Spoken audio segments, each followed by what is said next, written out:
Je vous prie de bien vouloir vous asseoir et prendre votre Bible dans 2 Samuel. Nous lirons ensemble le deuxième livre de Samuel. Nous lirons 2 Samuel au chapitre 6. 2 Samuel chapitre 6. Nous allons ensemble lire la parole de Dieu et je voudrais continuer sur cet enseignement pour ne pas retarder. Intitulé « Ne retarde pas ta bénédiction ». Et en sous-thème, j'aimerais parler aujourd'hui de la peur.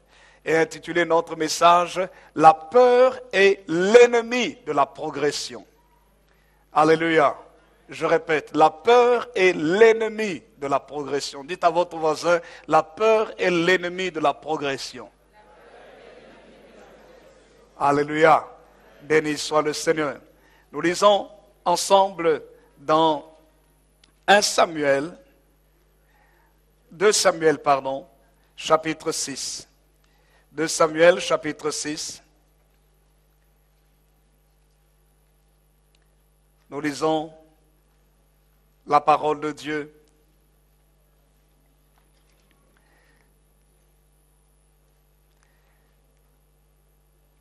À partir du verset 1er. Tous ensemble, nous lirons la parole de Dieu à haute voix. Nous lisons jusqu'au 12e verset. 2 Samuel, chapitre 6, verset 1 à 12. Si quelqu'un n'a pas de Bible à côté de vous, prêtez-lui votre Bible aussi, afin qu'ensemble nous puissions proclamer les Saintes Écritures, proclamer la parole de Dieu. 2 Samuel, chapitre 6, verset 1er. Jusqu'au verset 12. Tous ensemble, lisons la parole de Dieu. Lisons tous ensemble, 1, 2, 3. David rassembla encore toute l'élite d'Israël au nombre de 30 000 hommes. Et David, avec tout le peuple qui était auprès de lui, se mit en marche depuis Balé-Juda pour faire monter de là l'arche de Dieu, devant laquelle est invoqué le nom de l'Éternel des armées, qui réside entre les chérubins, au-dessus de l'arche. Ils mirent sur un char neuf l'arche de Dieu et l'emportèrent de la maison d'Abinadab sur la colline. Uza et Akjo, fils d'Abinadab, conduisaient le char neuf. Ils l'emportèrent donc de la maison d'Abinadab sur la colline. Uza marchait à côté de l'arche de Dieu et Akjo allait devant l'arche. David et toute la maison d'Israël jouaient devant l'Éternel de toutes sortes d'instruments de bois, de cyprès, des harpes, des luttes, des tambourins, des sistres et des cymbales. Lorsqu'ils furent arrivés à l'ère de Nacon, Uza étendit la main vers l'arche de Dieu et la saisit parce que les bœufs la faisaient pencher. La colère de l'Éternel s'enflamma contre Uza et Dieu le frappa sur place à cause de sa faute. Uza mourut là près de l'arche de Dieu. David fut irrité de ce que l'Éternel avait frappé Uza d'un tel châtiment et ce lieu a été appelé jusqu'à ce jour Péretz Uza. David eut peur de l'Éternel en ce jour-là et il dit, comment l'arche de l'Éternel entrerait-elle chez moi ? Il ne voulut pas retirer l'arche de l'Éternel chez lui dans la cité de David. Et il la fit conduire dans la maison de Obed-Édom de Gath. L'arche de l'Éternel resta 3 mois dans la maison d'Obed-Édom de Gath. Et l'Éternel bénit Obed-Édom et toute sa maison. On vint dire au roi David, l'Éternel a béni la maison d'Obed-Édom et tout ce qui est à lui, à cause de l'arche de Dieu. Et David se mit en route et il fit monter l'arche de Dieu depuis la maison d'Obed-Édom jusqu'à la cité de David au milieu des réjouissances. Quelqu'un dit Amen. Quelqu'un dit un vrai Amen à la parole de Dieu. Nous disons Amen à la parole. Béni soit le Seigneur. Ne retarde pas ta bénédiction. Dites-le à votre voisin, ne retarde pas ta bénédiction. Alléluia. C'est ce que David a fait. David a retardé sa bénédiction. Il a retardé sa bénédiction. La Bible nous dit que l'arche de Dieu devait être emporté et de Pays-Bas et Juda pour faire monter l'arche de Dieu dans la cité de David. Ils l'ont emporté de la maison d'Abinadab, nous disent les Saintes Écritures. Et ils devaient la conduire dans la cité de David, à Jérusalem. Et vous savez, il y a quelque chose de particulier dans ce texte ici, c'est que vous lisez l'histoire de 3 familles. La première famille ici, c'est justement la famille d'Abinadab. Et le malheur qui est arrivé dans la famille à cause des erreurs qui ont été commises. Le deuil même. Un jour de grande joie a été transformé en un jour de grande tristesse, de deuil et de pleurs. La parole de Dieu nous dit dans quelles circonstances. C'est que l'arche devait être transportée de la maison d'Abinadab et la Bible nous dit qu'on a pris l'arche, on a mis sur un char neuf. Et des bœufs étaient en train de conduire ce char.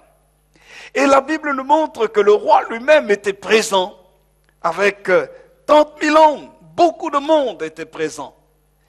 Et il y avait des musiciens qui étaient là. Et David lui-même, en tant que grand musicien, auteur-compositeur, il était là et la parole de Dieu nous dit que non seulement David, mais toute la maison d'Israël, au verset 5 nous dit, toute la maison d'Israël jouait devant l'Éternel de toutes sortes d'instruments de bois, de cyprès, des harpes, des luttes, des tambourins, des sistres, des cymbales. Donc il y avait du bruit. Il y avait des cymbales, il y avait des tambourins, il y avait des sistres, des harpes, et toutes sortes d'instruments, de louanges, de musique. Parce que le peuple était dans la joie de ce que l'arche, symbole de la présence de Dieu, allait être amené dans la cité de David. Alors, dans cette réjouissance, ils ont marché, non pas selon les principes de Dieu, mais selon les principes des hommes. Et la parole de Dieu nous montre qu'à un moment donné, les bœufs, lorsqu'ils sont arrivés à l'ère de Nacon, les bœufs ont commencé à faire pencher l'arche.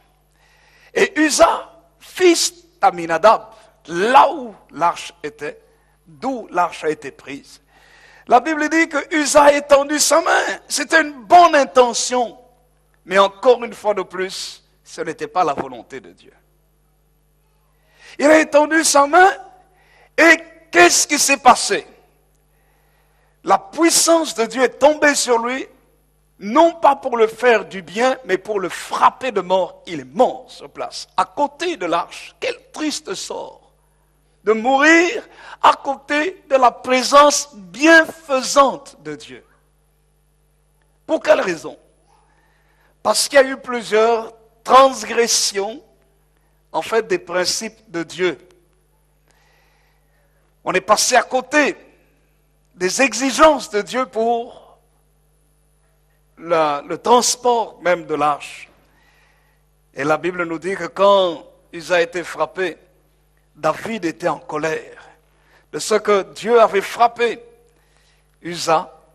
Il a été irrité, il a eu peur et il a dit non, je ne veux plus retirer l'arche dans ma cité. Il a fait plutôt conduire chez Obed-Edom, dans la maison d'Obed-Edom.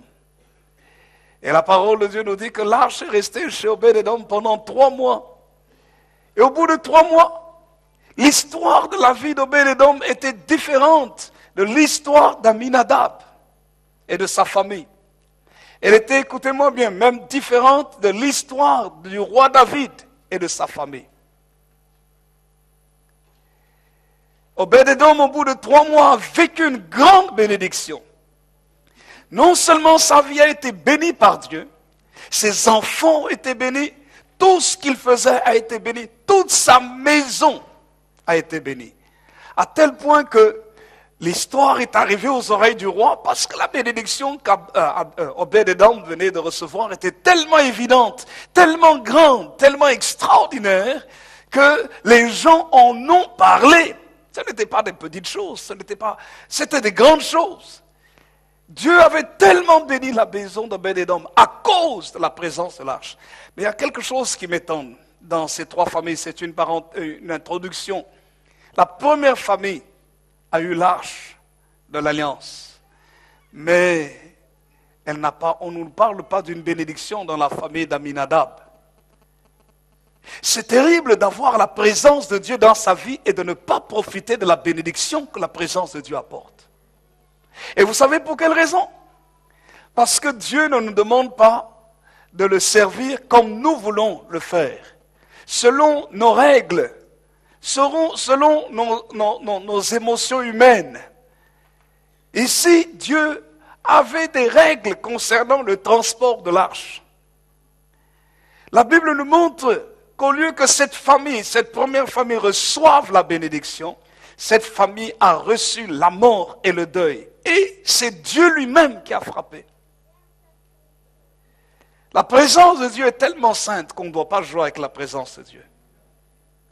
Vous savez, même le roi David, il n'a pas été conscient de ce qu'il fallait faire pour l'arche.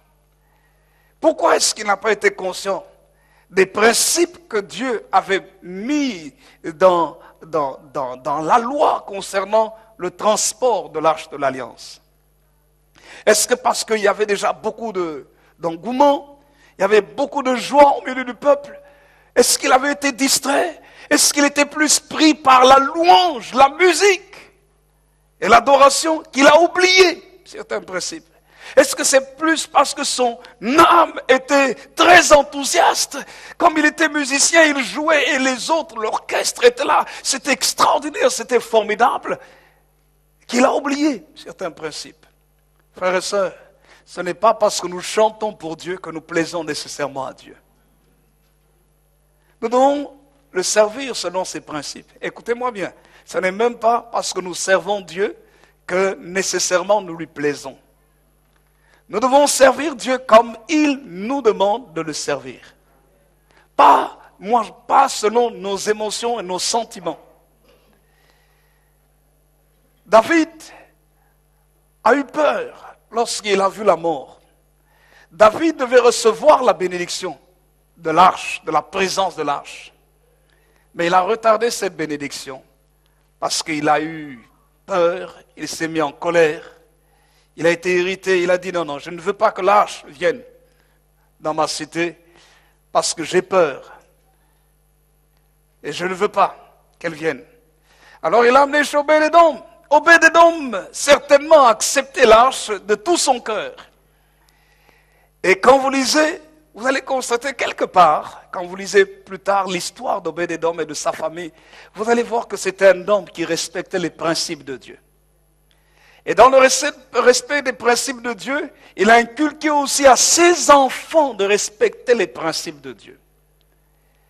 La Bible nous montre comment la famille d'Obed-Édom, la troisième famille, n'a pas retardé sa bénédiction, bien au contraire, elle est vite venue. En l'espace de 3 mois seulement, les choses ont changé dans sa maison. Il a reçu les grâces de Dieu. Alors frères et sœurs, c'est pourquoi il ne faut pas retarder sa bénédiction. Comment? Il ne faut pas venir à l'église servir Dieu comme on veut. On vient, on chante et puis, quand on quitte le culte, mais on vit la vie païenne. Non, tu n'auras pas ta bénédiction, tu seras comme Uza.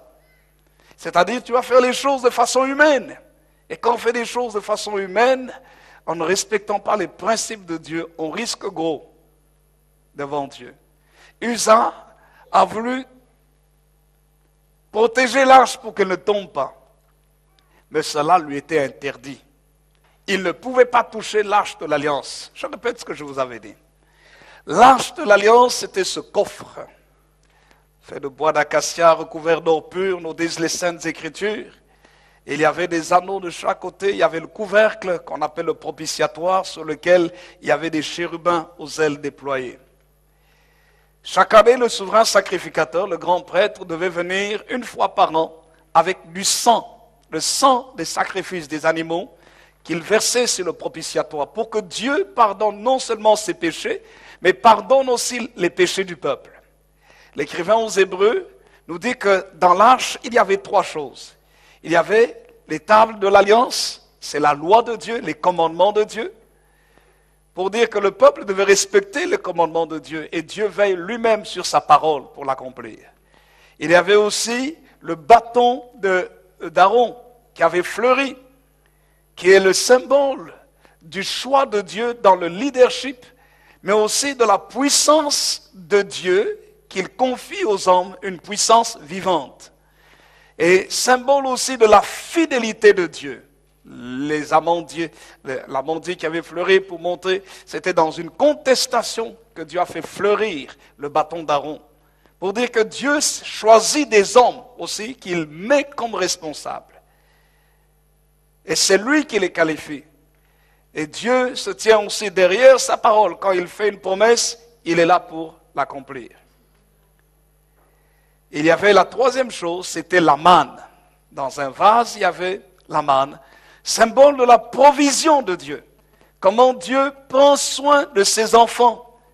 Que si vous vous donnez à lui, il prendra soin de vous, même si vous passez dans un désert. Ou en quelque sorte, même si la crise économique, la famine arrive, Dieu promet de prendre soin de ses enfants. Il est capable de faire des miracles comme il a fait le miracle dans le désert où le pain du ciel est descendu, des graines de coriandre. Le peuple d'Israël n'a pas travaillé. Pendant 40 ans, il n'a pas cultivé.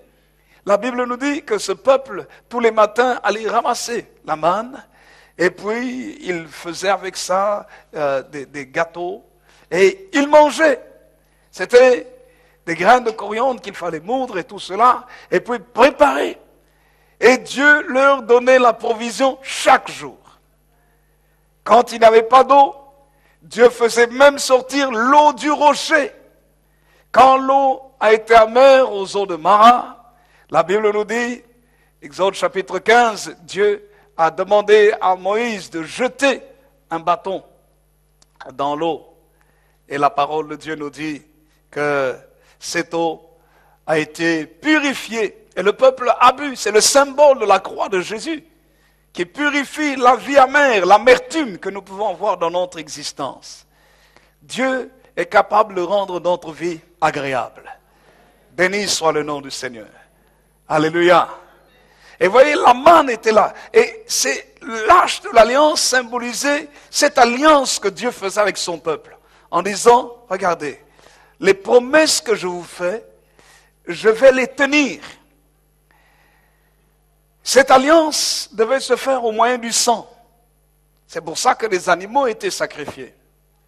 Et la Bible dit que Moïse avait pris le sang des vaches et des taureaux pour le répandre sur le peuple. Pour dire que ça c'est le sang de l'alliance. Dieu entre en alliance avec vous. Mais cette alliance symbolisait quoi? Cette alliance voulait dire aussi karat berit. Ça veut dire par là que celui qui transgresse l'alliance, on va lui faire comme on a fait à l'animal, on va le tuer. C'est une alliance qui lie à jamais les deux participants, les deux acteurs. Dieu est lié à son alliance et le peuple doit être lié aussi à son alliance. Les ennemis de celui qui entre dans l'alliance avec Dieu deviennent automatiquement les ennemis de Dieu. Parce que dans cette alliance, il y avait assistance mutuelle, il y avait protection mutuelle, il y avait intervention dans la vie de l'autre en cas de besoin. Et Dieu fait cette alliance avec son peuple. Et la parole de Dieu nous montre que cette alliance vis-à-vis de nous a été conclue par le sang de Jésus qui a été versé sur la croix. Quand nous avons Jésus, nous acceptons Jésus dans notre vie comme Seigneur et Sauveur, nous entrons dans cette nouvelle alliance. Cette alliance selon laquelle Dieu est notre Père, il est notre Dieu et qu'il s'engage lui-même d'être là tous les jours à nos côtés. Alléluia. Quelle grâce extraordinaire d'avoir un Seigneur comme lui. Et voyez, quand nous retournons dans notre texte, il faut comprendre aussi que le sang était versé sur l'arche pour le pardon des péchés des hommes, les transgressions des hommes. Un homme ne pouvait pas toucher. La chose qui devait toucher l'arche, c'était le sang des animaux. Le sang symbolise la mort aussi. La mort, le sang des animaux, la mort par substitution, la mort à la place d'eux. Et si Uza touchait l'arche, la mort ne pouvait que le frapper. Parce que du côté des humains, ceux qui venaient vers l'arche, c'était le symbole, le signe de la mort, c'est-à-dire le sang. Et pour que Dieu ne punisse pas les hommes, il fallait qu'il y ait le sang des animaux qui touche. Mais si un homme venait toucher l'arche, la mort, donc au lieu que ce soit l'animal qui meurt, c'est lui-même, c'était sa propre vie. Et c'était une faute. Uza comme une grosse erreur. Il ne pouvait pas le faire. Et puis, même le peuple de Dieu qui était là, peut-être même les sacrificateurs qui étaient là, ont oublié comment il fallait servir le Seigneur. Vous savez, frères et sœurs, nous sommes dans des temps où les gens, même dans certaines églises, on oublie comment il faut servir Dieu. On ne sert pas Dieu n'importe comment. Il faut le servir selon sa parole, selon ses règles. On ne peut pas venir dans la maison de Dieu et être impliqué dans un service, dans un ministère, tout en critiquant et en calomniant les autres. Non. On ne peut pas venir servir le Seigneur tout en étant un voleur. Quelqu'un qui vit dans la débauche, qui vit dans l'impureté. Non. Quelqu'un qui est en train de détruire sa propre famille. Non. Il faut servir Dieu selon ce que Dieu exige. Et c'est ainsi que nous pourrons recevoir sa grâce. La Bible nous dit qu'ils ont pris l'arche, ils ont mis ça sur un char neuf. Oui, c'est tout nouveau, c'est bien aux yeux des hommes, mais non aux yeux de Dieu. Parce que la gloire de Dieu ne doit pas être transportée par des animaux. La gloire de Dieu doit être transportée par des hommes. C'est pour ça que Dieu avait exigé que les sacrificateurs portent l'arche avec les bâtons. Il y avait des bâtons qui étaient de chaque côté de l'arche, qui étaient mis dans des anneaux, et les sacrificateurs portaient de chaque côté. 4 sacrificateurs portaient de chaque côté l'arche de l'alliance, et ils avançaient avec ça. Et voyez, c'est ce que Dieu voulait. Quand vous lisez dans les Saintes Écritures, vous allez voir, la plupart du temps, l'arche était portée par des hommes. Dieu ne veut pas que sa gloire vienne sur les animaux. Mais sa gloire, nous sommes le reflet de la gloire de Dieu. Sa gloire doit être portée par l'homme. Donc c'était une faute. Ils étaient heureux, mais ils étaient dans des erreurs religieuses. Combien parfois on peut être heureux, mais être heureux dans des erreurs religieuses? Et la bénédiction de Dieu ne descend pas. Et des malheurs viennent dans notre vie. Et on commence à dire, mais pourtant j'ai pris, pourtant je fais ça pour Dieu, je fais ça. Mais pourquoi ces malheurs m'arrivent? Mais est-ce que tu sers Dieu selon ce que la Bible dit? Combien de gens je n'ai pas entendu me dire, mais voilà pasteur, moi je suis en train de servir le Seigneur, mais voici tel malheur m'arrive. Ah non, si c'est comme ça, j'abandonne la vie chrétienne, j'abandonne la vie de l'église. Ok, d'accord. Examine. Parce que quand nous lisons plus tard, quand David a entendu que Dieu avait béni la maison d'Obed-Édom, David a compris que Dieu n'était pas un Dieu méchant. C'était un bon Dieu qui, lorsqu'on le sert selon ses principes, il accélère la bénédiction dans notre vie. Il nous fait du bien, non seulement à nous, mais à toute notre maison. Qu'est-ce que David a fait? Quand vous lisez la suite du texte, vous allez constater que maintenant, ce n'était plus des bœufs qui tiraient l'arche, mais c'était des hommes, des sacrificateurs. Les sacrificateurs sont venus, ont porté l'arche, parce qu'il est écrit au verset 13, quand ceux qui portaient l'arche, ce n'est plus des animaux, ceux qui portaient l'arche de l'Éternel eurent fait 6 pas, ont sacrifié un bœuf et un veau gras. Donc nous voyons la place maintenant du sacrifice, mais aussi la place des hommes, des sacrificateurs qui devaient transporter l'arche. Vous savez, ça m'étonne que parfois maintenant, dans certains milieux chrétiens, je me rappelle, j'étais en Angleterre. Il y avait une église dans laquelle on avait été invité. Et puis, à la fin du séminaire, la prédication, cette soirée-là en l'occurrence, nous étions dans le bureau du pasteur et on était en train d'attendre. Et au plus, on voit que le pasteur traîne. Et puis, quand le pasteur arrive, il nous explique pourquoi il traînait. Il nous explique qu'il traînait parce qu'il était en train de discuter avec les musiciens concernant l'argent qu'il devait leur payer.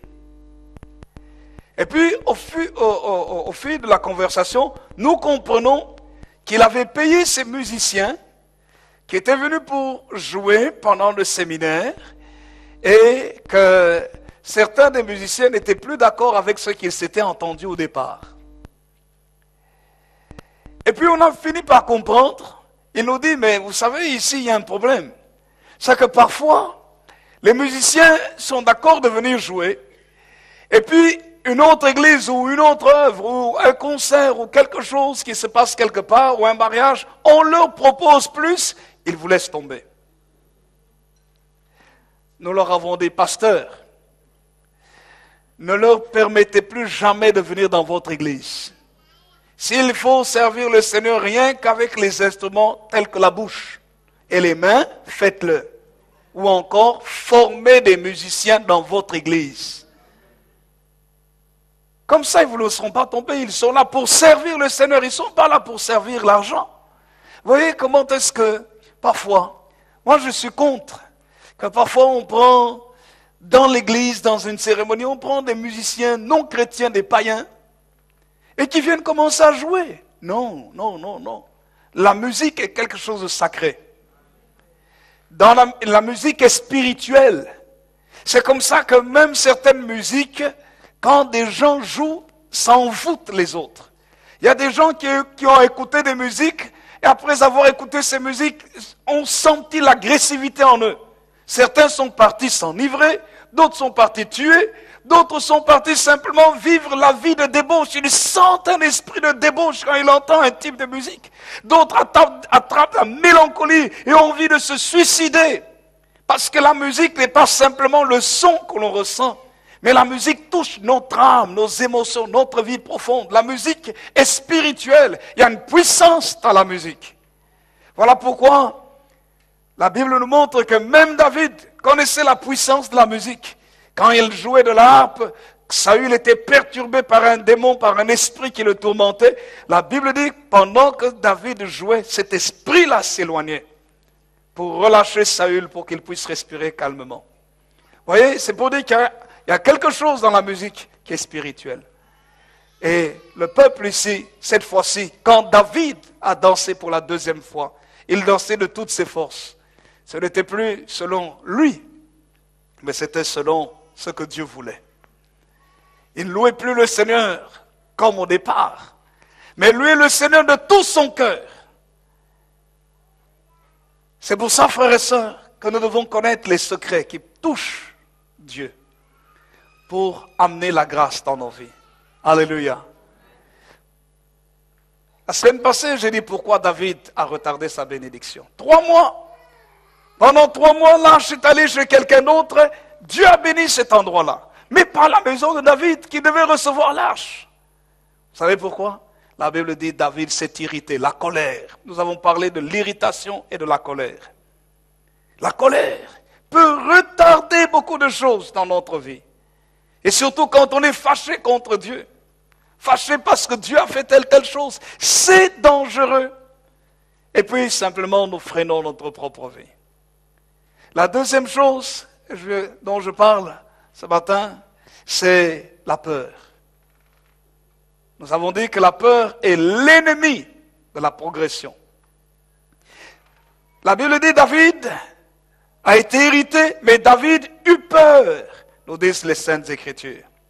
David eut peur de l'Éternel en ce jour-là, au verset 9. Et il dit, comment l'arche de l'Éternel entrerait-elle chez moi? Il a eu peur. Et le verset 10 nous dit, il ne voulut pas retirer l'arche de l'Éternel chez lui dans la cité de David, et il la fit conduire dans la maison d'Obed-Édom de Gath. Alléluia. Quelqu'un dit un vrai amen. La peur. Quand nous lisons les Saintes Écritures, nous allons constater que la peur empêche d'avancer, véritablement. La première chose concernant la peur, d'où provient-elle?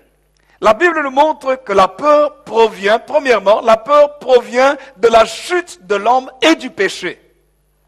Genèse chapitre 3, pardon.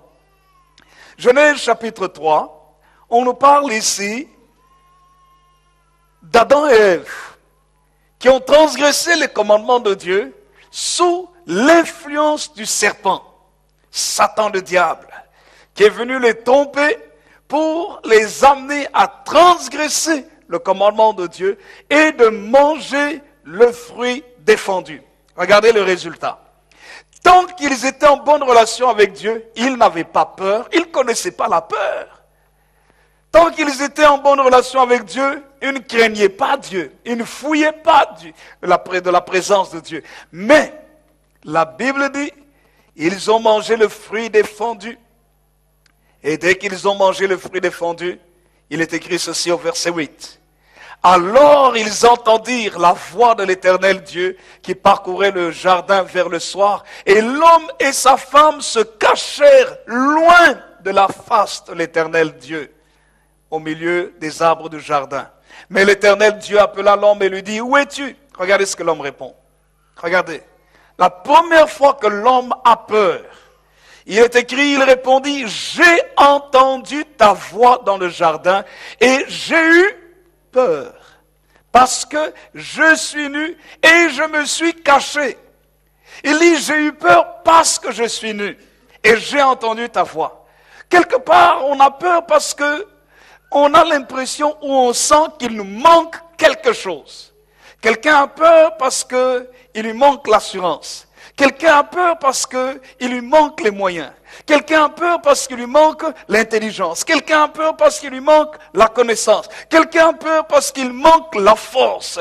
On a peur parce qu'il y a un manque quelque part dans sa vie. De la même manière, Adam a eu la connaissance de sa nudité. Quelqu'un a dit, dès qu'il a péché, la gloire de Dieu s'est retirée de lui. Et c'est là qu'il a vu sa nudité. Pourtant, ils étaient nus, mais ils ne voyaient pas qu'ils étaient nus. Ils n'étaient pas tout à fait conscients que la nudité était une chose mauvaise. Mais dès qu'ils ont péché, c'est comme si en fait, la nudité était tellement frappante et terrifiante pour eux, qu'ils ont commencé à se cacher. Adam ils ont cousu tous les deux. Ils ont cousu des feuilles de figuier et ils s'en sont fait des ceintures pour cacher leur nudité. Et la Bible dit, quand Dieu est arrivé, ils ont eu peur. Parce qu'ils ne voulaient pas que Dieu voie leur nudité. Alors que Dieu connaît toutes choses. Ils ont eu peur de Dieu. Il dit, parce que je suis nu et je me suis caché. Vous voyez, il a fui la présence de Dieu. Dieu nous fait toujours progresser. Et quand la peur vient à cause du péché et de la chute, qu'est-ce que nous faisons? Nous retardons notre progression. La peur. Jean chapitre 3. Voici ce qu'il est écrit dans les Saintes Écritures. Jean chapitre 3, le verset 20.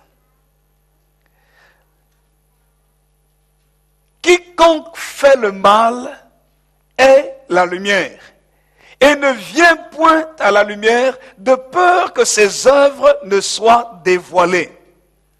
Mais verset 21, mais celui qui agit selon la vérité vient à la lumière, afin que ses œuvres soient manifestées parce qu'elles sont faites en Dieu. Amen. Vous voyez, Jésus, notre Seigneur, les Saintes Écritures nous disent ici, le Seigneur nous dit, celui qui fait le mal n'aime pas la lumière. Il a de la haine vis-à-vis de la lumière. Pour quelle raison? Mais parce qu'il a peur qu'on voit le mal qu'il fait. Parce que ses œuvres sont mauvaises et ne veut pas qu'on voit le mal qu'il fait. Un voleur ne va pas voler en plein jour. Il n'aime pas voler en plein jour, ou du moins que tout le monde le voit. Il n'aime pas. Il veut faire les choses en cachette, de peur que ses œuvres soient dévoilées. Le péché a produit la peur. Deuxièmement, la peur étant l'ennemi de la progression, deuxièmement, il faut comprendre que la peur voit les obstacles plutôt que les possibilités. C'est ça un des problèmes de la peur. Quand quelqu'un a peur, il voit plus les obstacles, les difficultés, que les possibilités. Et là, nous le voyons dans l'histoire d'Israël. Israël a retardé pendant 40 ans sa bénédiction. Vous savez pourquoi? À cause de la peur. Certains ont raté leur existence parce qu'ils ont eu peur. D'autres ont entendu parler du divorce, comme ici en Belgique. Vous savez, il y a une étude qui dit qu'il y a 2/3 actuellement, il y a 2/3 des mariages qui divorcent. 2/3 de divorcés. C'est terrible. Sur 3 mariages, il y a 2 divorces. C'est-à-dire environ 66,666% de gens qui divorcent. Ça veut dire que c'est trop. Alors certains disent non. Comme il y a trop de divorces, je ne veux pas m'engager dans le mariage. Et est-ce que c'est pour autant qu'ils sont heureux? Certains vont aller de partenaire en partenaire toute leur vie, changent de partenaire, restent quelques années avec un, et dès qu'il y a un problème, dit non, je me lave les mains, il quitte, l'abandonne, va chez quelqu'un d'autre, ainsi de suite. Et en fin de compte, quand il termine sa vie, il n'est pas si heureux que ça. Parce qu'on a vu les mauvais côtés. Mais est-ce qu'on peut voir aussi les possibilités? Est-ce qu'on peut voir aussi les bonnes choses? Et plus travailler sur les bonnes choses que sur les mauvaises choses. Dites à votre voisin, n'aie pas peur. Nombre, chapitre 13. Nombre, chapitre 13. Regardez ce qu'il est écrit dans la parole de Dieu. Nombre, chapitre 13. D'abord le verset 1er. Nombre, chapitre 13, verset 1, il est écrit, regardez. L'Éternel parla à Moïse dans le désert du Sinaï, dans la tente d'assignation, le premier jour du second mois, la seconde année après leur sortie du pays d'Égypte.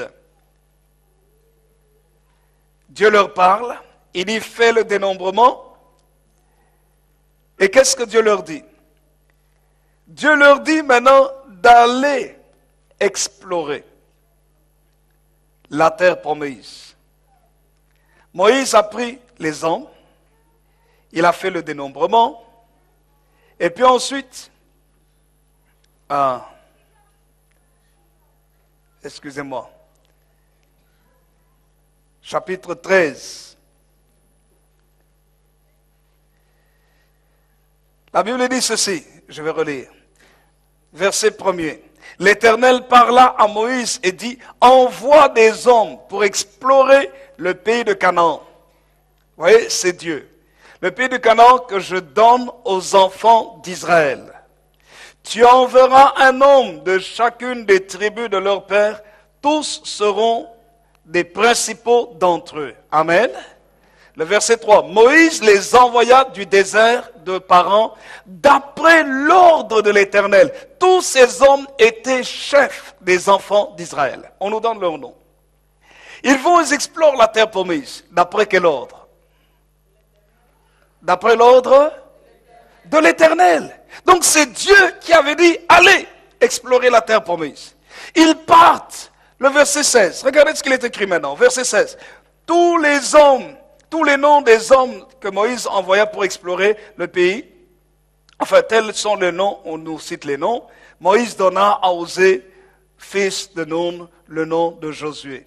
Moïse les envoya pour explorer le pays de Canaan. Il leur dit, montez ici par le midi et vous montrez sur la montagne. Vous verrez le pays, ce qu'il est et le peuple qui l'habite, s'il est fort ou faible, s'il est petit ou s'il en est petit ou en grand nombre, ce qu'est le pays où il habite, s'il est bon ou mauvais, ce que sont les villes où il habite, si elles sont ouvertes ou fortifiées, ce qu'est le terrain, s'il est gras ou maigre, s'il y a des arbres ou s'il n'y en a point. Ayez bon courage et prenez des fruits du pays. C'est le temps des premiers raisins. Ils montèrent, ils explorèrent le pays depuis le désert de Tsin jusqu'à Rehob, sur le chemin de Hamath. Ils montèrent par le midi et ils allèrent jusqu'à Hébron, où étaient Hayam, Sheshaï et Talmaï. Enfants d'Anak, ce sont les géants. Ils partent dans le pays des géants. Hébron avait été bâti 7 ans avant Tsoan en Égypte. Ils arrivèrent jusqu'à la vallée des Chol et ils coupèrent une branche de vigne avec une grappe de raisin. Qu'ils portèrent à deux au moyen d'une perche. Ils prirent aussi des grenades et des figues. On donna à ce nom le lieu de vallée des Chol à cause de la grappe que les enfants d'Israël y coupèrent. Ah, c'était extraordinaire. Regardez maintenant. Ils furent de retour de l'exploration du pays au bout de 40 jours. À leur arrivée, ils se rendirent auprès de Moïse et d'Aaron et de toute l'assemblée des enfants d'Israël à Kadès, dans le désert de Paran. Ils leur firent un rapport, ainsi qu'à toute l'assemblée. Ils leur montrèrent les fruits du pays. Voici ce qu'ils racontèrent à Moïse. Nous sommes allés dans le pays où tu nous as envoyés. À la vérité, c'est un pays où coule le lait et le miel. Et en voici les fruits. Mais, dites à votre voisin, fais attention au mais.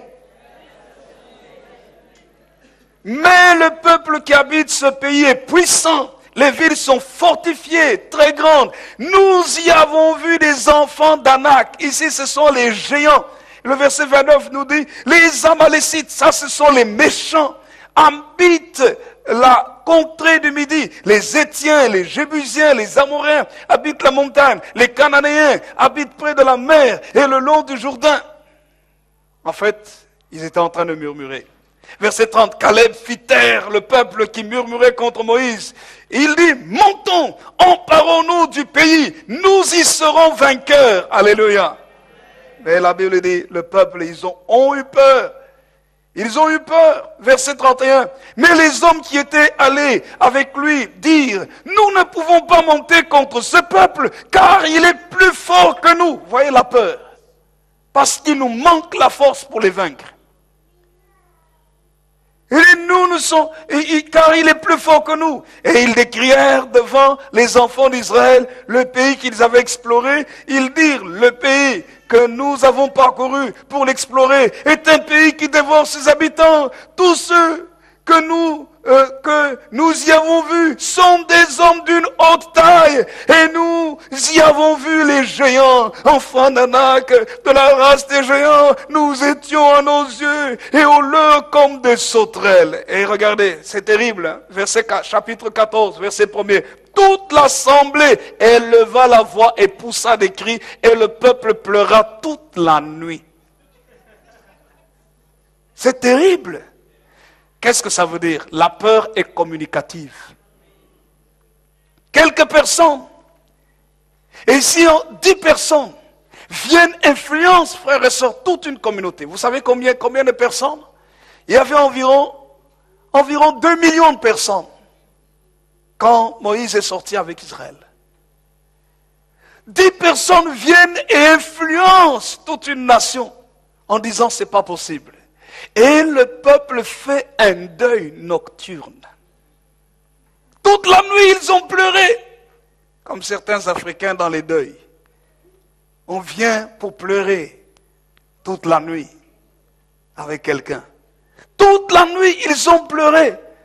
On n'avait pas encore tué une seule personne, mais ils pleuraient déjà. Il n'y avait pas un seul blessé, mais ils pleuraient déjà. À cause de quoi? La peur. La peur. Mais nous avons lu le verset 1er. Qui les avait envoyés explorer la terre promise? C'était l'Éternel. Mais ils ont oublié Dieu. Parfois la peur fait oublier celui qui est plus fort, celui qui a tous les moyens. C'est pourquoi la peur n'est pas une bonne chose. La peur n'est pas une bonne chose. Je me rappelle, quand mes enfants étaient petits, mes filles, pour elles, être dans le noir, ce n'était pas un problème. Elles pouvaient circuler dans le noir. Les enfants, ils sont dans le noir sans aucun problème, n'avaient pas peur. Mais là, suffit un jour qu'on que quelqu'un, je ne sais pas, leur dise « Attention dans le noir ». Ils ont commencé à avoir peur. Mon épouse n'aime pas les araignées.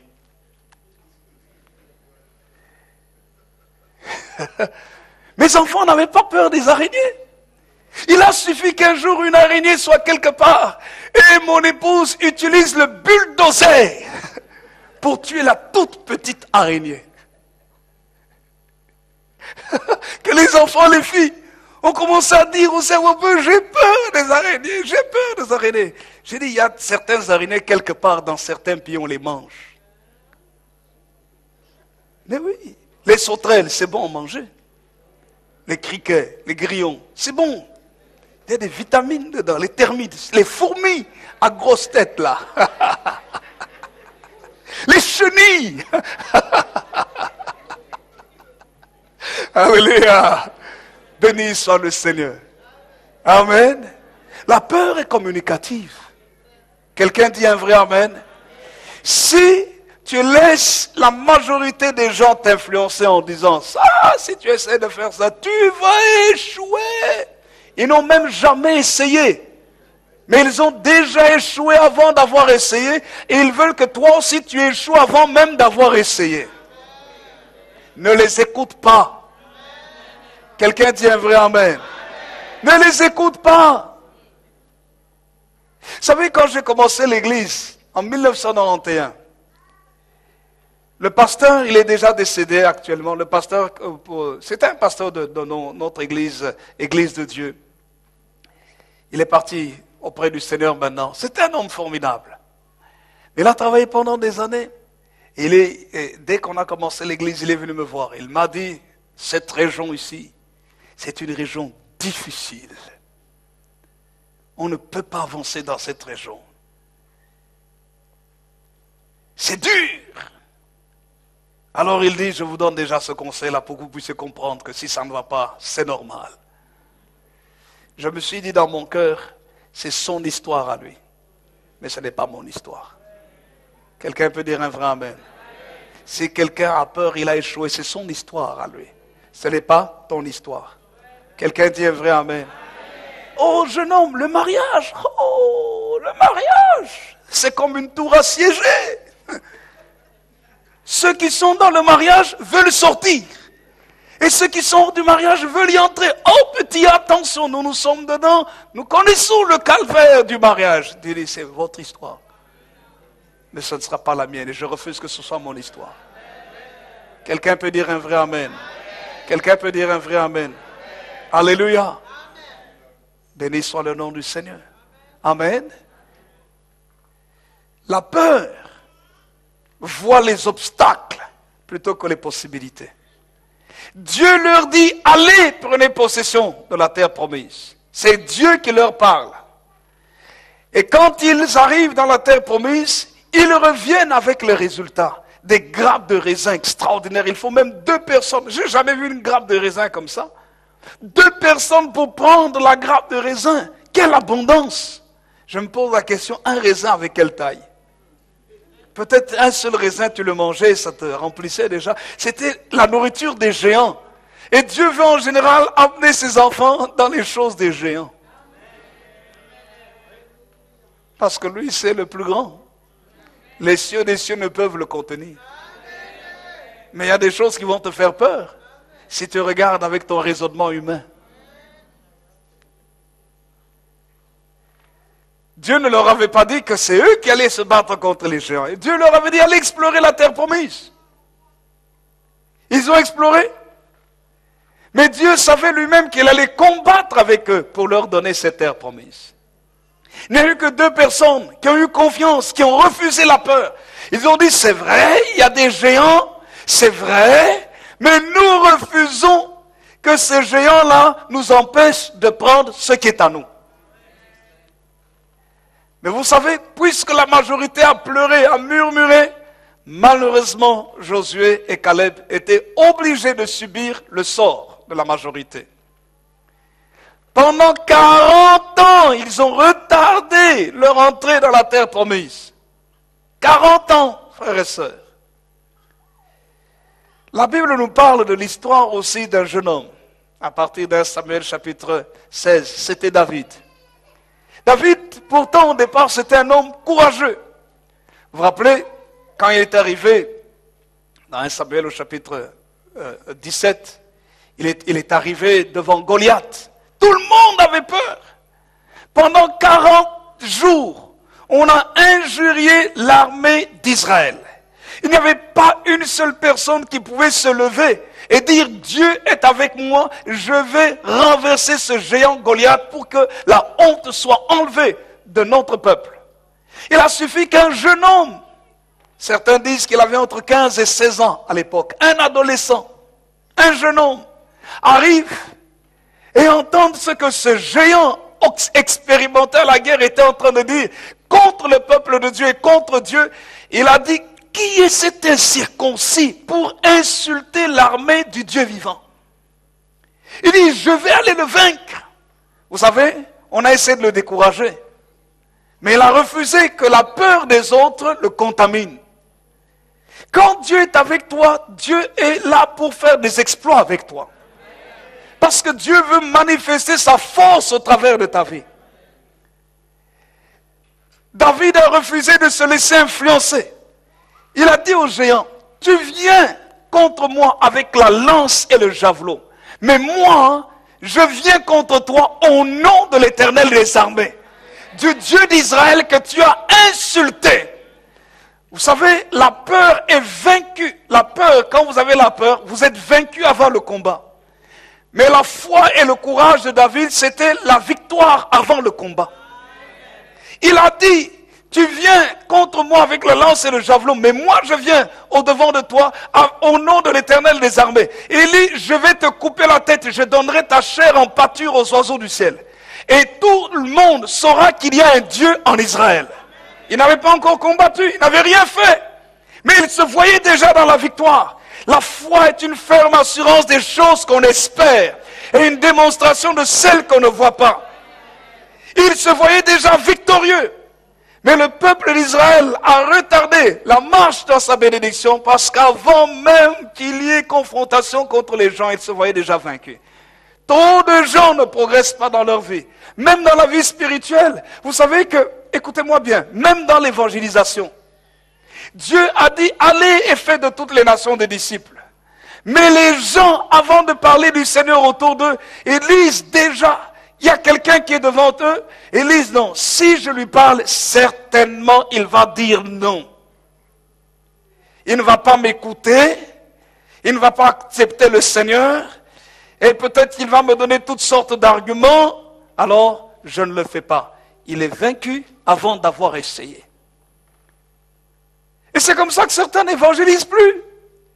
Ils sont à l'aise dans la maison de Dieu, courageux dans l'église. Ah, tu es bon, Satan, au nom de Jésus, nous t'avons vaincu. Mets-le dehors, dans l'arène, à l'extérieur.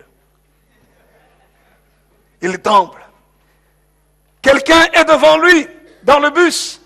Le Seigneur lui dit: parle-lui de moi parce qu'il a besoin de moi, il est désespéré. Et il dit: non, Seigneur, envoie quelqu'un d'autre. C'est la peur. La peur provient souvent de l'imagination. Nous n'avons pas besoin de voir les obstacles, voyons les possibilités. Quelqu'un dit un vrai amen. Dites à votre voisin: je dois voir plus les possibilités que les obstacles. Quand tu vois les obstacles, tu te freines toi-même. Et ça, c'est dans tous les domaines. Il y a des étudiants qui ne veulent pas faire de grandes études parce qu'ils ont appris qu'il y a le chômage.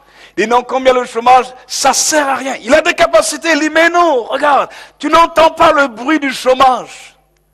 Écoutez, si Dieu a mis quelque chose en vous, Dieu sait que vous avez les capacités et que sa présence est là pour vous assurer la réussite dans ce que vous devez faire. Que ce soit dans le ministère, que ce soit dans la famille, que ce soit dans les études, que ce soit dans les affaires, que ce soit dans le travail, dans n'importe quel domaine. Dieu n'est pas un menteur. Quand il dit quelque chose, il sait comment amener cette chose à sa réalisation. Ce n'est jamais la faute de Dieu. C'est nous. Il y avait des géants, certes, Mais Dieu a dit, allez prendre possession du territoire. Les méthodes, d'où est-ce qu'elles allaient venir? Elles allaient venir de Dieu lui-même. Quand Josué est parti dans Nombre, dans Josué au chapitre 6, pour conquérir Jéricho, la Bible dit, Josué chapitre 6, verset 1er, Jéricho était fermé et barricadé. Personne n'y entrait, personne ne sortait. Et pourtant, cette ville barricadée, où les murailles étaient tellement épaisses qu'un char romain pouvait circuler sur cette muraille, la Bible dit, Dieu dit à Josué, allez prendre possession de la ville. Il n'avait pas de bazooka pour renverser la muraille, pour détruire la muraille. Il n'avait pas de bombe, il n'avait pas d'explosifs pour faire exploser la muraille. Comment allait-il faire? La méthode de Dieu, c'est faire le tour de la ville pendant 6 jours. Et le 7e jour, prendre les instruments de musique, les sacrificateurs sonnent des trompettes, le peuple pousse des cris et Dieu fait tomber la muraille. Comment? Est-ce qu'il y a eu un tremblement de terre? Je n'en sais rien, mais la Bible dit que la muraille s'est effondrée. Et le peuple a pris possession. Il y a des choses qui ne vous appartiennent pas à vous, qui appartiennent à Dieu. Et nous devons obéir. Alléluia. La peur voit les obstacles. Dans Marc chapitre 4, on nous parle de la tempête. Jésus était dans la barque. Le verset 35 à 41, prenez les références. Vous allez voir que Jésus était dans la barque avec les disciples. À un moment donné, il y a eu la mer, le vent qui était en train de souffler. Pourtant, Jésus était avec eux dans la barque. Ils sont venus vers Jésus et dit, Maître, Maître, ne t'inquiètes-tu pas que nous périssons? Ils l'ont réveillé. Jésus dormait calmement. Jésus se lève.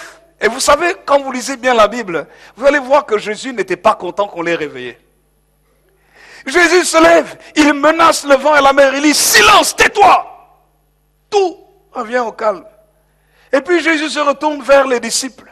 Il leur reproche, il dit, pourquoi avez-vous eu peur, gens de peu de foi? Donc c'est pour dire que la peur est un ennemi de la foi, c'est un antagoniste, ce sont des opposés à la foi. La foi croit que si le Seigneur est avec nous, nous allons arriver à bon port. Si le Seigneur est avec nous, même si le vent souffle, écoutez-moi bien, Dieu vous a appelé au ministère. Un vent terrible est en train de souffler. Dieu ne se trompe pas dans son appel. La tempête est en train de battre son plein. Mais vous savez pourtant, Seigneur, c'est toi qui m'as appelé. Je marche avec toi. Tu es dans ma barque. Calmez-vous. Même si Jésus ne vous répond pas, d'ailleurs, il est le maître des circonstances et le temps. Il est le créateur de l'univers.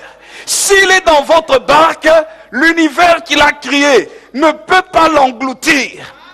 Donc ça veut dire qu'à un moment donné, il va se réveiller. Qu'est-ce qu'il fait quand il permet que la tempête soit en train de souffler autour de toi? Il exerce ta foi. Il t'amène à comprendre que sa présence doit créer en toi le courage et peut-être, pourquoi pas, il t'exerce peut-être à apprendre sa parole et dire aussi au vent et à la mer, aux circonstances, silence, tais-toi au nom de celui qui dort là, au nom de Jésus. C'est pour ça qu'il a dit plus tard, il a dit, si vous avez la foi comme un grain de sénévé, vous direz à cette montagne, ôte-toi de là, jette-toi dans la mer, cela s'accomplira et rien ne vous sera impossible. Si Jésus est avec nous, si nous prions et que les circonstances ne changent pas, à un moment donné, nous devons dire, Seigneur, tu es avec moi dans ma barque, je vais utiliser ton nom. Je vais parler maintenant aux circonstances. Circonstances, tais-toi, vent, arrête-toi au nom de Jésus-Christ. Est-ce que cela est possible? En fait, je vais vous dire que c'est possible. Parce que l'Ancien Testament est en train de nous parler de ce que les hommes ont fait. Un jour, Gédéon doit se battre contre ses ennemis. Et qu'est-ce qu'il dit? Il parle au soleil. Soleil, arrête-toi sur Gabaon. Alléluia. Soleil, arrête-toi. Le soleil arrête sa course. Des hommes ont parlé.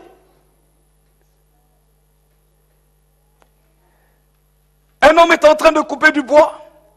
Sa hache tombe dans l'eau. Je crois que c'est Élisée, le prophète qui est là.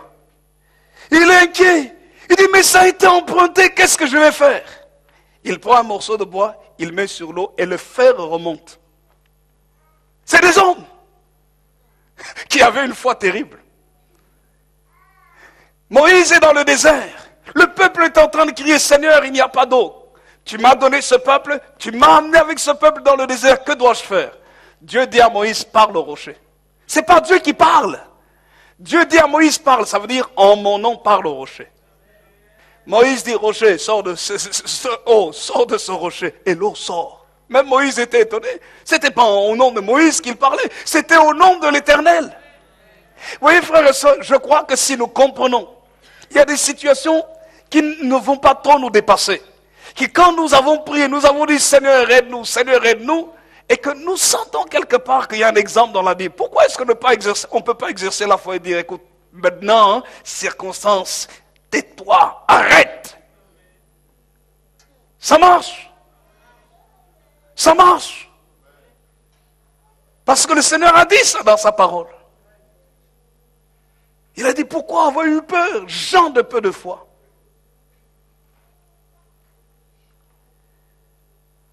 Il faut que je m'arrête. Troisièmement, la peur est un esprit d'intimidation. C'est un esprit qui fait perdre les moyens. Et quand nous lisons les Saintes Écritures, dans 2 Timothée chapitre 1 verset 7, la Bible dit, ce n'est pas un esprit de crainte ou de timidité, un esprit de peur que Dieu nous a donné. Au contraire, l'Esprit de Dieu nous remplit de force, de puissance, d'amour. Ça, c'est l'Esprit de Dieu. Le plus grand des terroristes, c'est Satan le diable, qui aime injecter la peur. Regardez aujourd'hui les films d'horreur. Qu'est-ce que les films d'horreur font? C'est la musique zzz, cling, et puis c'est silencieux, et puis un bruit. Vous sursautez. Cultivez la peur, la culture de la peur. La peur est un esprit. Satan est un terroriste. Et quand nous lisons le Seigneur Jésus, la Bible dit, souvent le Seigneur dit, la paix soit avec vous. Notre Dieu est un Dieu de paix. Dites à votre voisin, n'aie pas peur. À un moment donné, frères et sœurs, il faut se lever. Il faut dire, je lis cet esprit de peur. Quitte mon cœur au nom de Jésus. Quitte mes pensées au nom de Jésus. Je te chasse au nom de Jésus. Je réclame la paix de Dieu dans mon cœur. Je ne mourrai pas, je vivrai. Je raconterai les merveilles du Seigneur. Car Dieu a fait pour moi des grandes choses. Alléluia. Béni soit le nom du Seigneur. Vous savez que Dieu nous recommande, quatrièmement, Dieu nous recommande le courage. Deutéronome chapitre 1er. Dites à votre voisin, refuse la peur. Alléluia. Deutéronome chapitre 1er. Dieu est avec toi. Dieu marche avec toi. David a eu peur. 3 mois, il a retardé sa bénédiction. Israël a eu peur. 40 ans, il a retardé son entrée dans la terre promise. Le peuple d'Israël a eu peur. 40 jours, il a été injurié par un géant idolâtre qui avait des divinités païennes. Et on a insulté son Dieu parce qu'il avait peur. Combien on insulte le Dieu des chrétiens? On insulte Jésus parce que les chrétiens ont peur. Frères et sœurs, arrêtons la peur. Disons, Seigneur, nous allons parler de toi. Nous allons... Oh, vous ne dites pas un vrai amen. Nous allons proclamer que Jésus est Seigneur. Alléluia. Alléluia. Si Dieu est pour nous, qui sera contre nous, disent les Saintes Écritures? Il a dit lui-même, allez et faites de toutes les nations des disciples. Il n'a pas dit de regarder à la race qui est facile parce qu'elle vous ressemble. Non. Il n'a pas dit regardez aux gens qui ont des diplômes ou qui n'en ont pas. Parce que ceux qui ont trop de diplômes, trop étudiés, ne vont pas accepter Jésus. Qui vous a dit ça? Le cœur de l'homme est le même. Et il y a des gens très érudits qui ont commencé à lire la Bible. Ils ne croyaient pas en la parole de Dieu. Ils ont commencé à la Genèse, ils ont terminé à l'Apocalypse en disant Jésus est Seigneur. Ils se sont convertis. Allez et faites de toutes les nations des disciples, nous disent les Saintes Écritures. La peur est un ennemi. Deutéronome chapitre 1er, verset 29. Il faut que je m'arrête. Verset 29. Voici ce qu'il est écrit. Je vous dis, ne vous épouvantez pas et n'ayez pas peur d'eux. L'Éternel, verset 30, l'Éternel votre Dieu qui marche devant vous combattra lui-même pour vous selon tout ce qu'il a fait pour vous sous vos yeux en Égypte, puis au désert où tu as vu que l'Éternel ton Dieu t'a porté comme un homme porte son fils pendant toute la route que vous avez faite jusqu'à votre arrivée en ces lieux. Frères et sœurs, Jésus t'a accepté et tu as accepté Jésus dans ta vie comme Seigneur et Sauveur. Il est là pour te porter. Alors si Jésus est avec toi, n'aie pas peur de ta destinée, n'aie pas peur de ce que Dieu te demande de faire, n'aie pas peur parce qu'il est avec toi, n'aie pas peur des combats, n'aie pas peur des difficultés, n'aie pas peur des hommes, parce qu'il est écrit, l'Éternel ton Dieu marche lui-même avec toi, il combattra pour toi. La Bible dit, allez et faites de toutes les nations des disciples. Voici les miracles qui accompagneront ceux qui auront cru. En mon nom, ils chasseront les démons. Ils parleront de nouvelles langues. Ils saisiront de serpents. S'ils boivent quelques breuvages mortels, il ne leur fera point de mal. Et la Bible conclut dans Marc chapitre 16 en disant, et le Seigneur les accompagnait tous les jours. Il marchait avec eux, accomplissant sa parole par les miracles qui les accompagnaient. Frères et sœurs, il est avec nous. Jésus n'a pas changé. Il est avec toi. Alors n'aie pas peur. N'aie pas peur même des mauvais rêves. Dans les mauvais rêves la nuit, lève-toi en disant, mauvais rêve, d'où que vous veniez, sachez que Dieu est avec moi. Jésus est avec moi. Les gens viennent, se lèvent et te menacent en disant, le ministère que tu fais là, tu vas avoir, nous allons le casser. Tu dis, si c'est moi-même qui me suis appelé, vous allez le casser. Mais si c'est Dieu qui m'a appelé, vous ne ferez rien, vous allez plier vous-même. Alléluia. Si Dieu est avec toi, qui sera contre toi? C'est ce que Paul avait dit. Même quand il était en naufrage. Il a dit, quand il était en naufrage, il est parti venir dire aux hommes, il dit, c'est ça que je vous avais dit, ne partons pas, nous risquons un risque, nous courons le risque, mais même quand la tempête Héraclon est arrivée pour détruire, l'esprit de la mort a rôdé autour d'eux, Paul priait, et puis il a dit, un ange du Dieu que je sers m'est apparu cette nuit, et il m'a dit, nous devons tous comparaître, je ne vais pas mourir, il m'a donné la vie de vous tous qui êtes dans le bateau ici, aucun de vous ne va mourir, faites ce que je vous demande de faire. Si Dieu est avec toi, sache très bien que tu ne mourras pas avant le temps, mais tu devras faire ce que Dieu t'a appelé de faire. Alléluia. Ne crains pas les menaces. Même quand quelqu'un vient pour te menacer, fais attention, ne provoque pas la menace. Si tu peux fuir quand on vient pour te tuer, fuis. C'est ce que le Seigneur dit. Mais si tu n'as pas de possibilité de fuir, lève-toi et commence à prier en langue. Alléluia. Prononce le nom de Jésus. Je me rappelle un jour, un frère, il était mince. Et puis, il s'est fait arrêter par 3 personnes qui voulaient l'agresser. On l'a plaqué contre le mur. Et puis il a levé les mains. Ces gens étaient en voiture, 2 sont sortis et un autre restait dans la voiture. On l'a plaqué contre le mur. Et puis il a seulement levé les mains au ciel. Et puis il a parlé en d'autres 2-3 mots en langue. Et puis il a dit, Seigneur Jésus. Dès qu'il a dit Seigneur Jésus, c'est comme si l'un d'eux a été saisi par quelque chose. Il a commencé à tousser. Il a fui. Ils sont fuis. Ils sont entrés dans la voiture. Ils sont partis. Et l'un sort de la voiture. Il dit, Jésus ne sera pas toujours avec toi.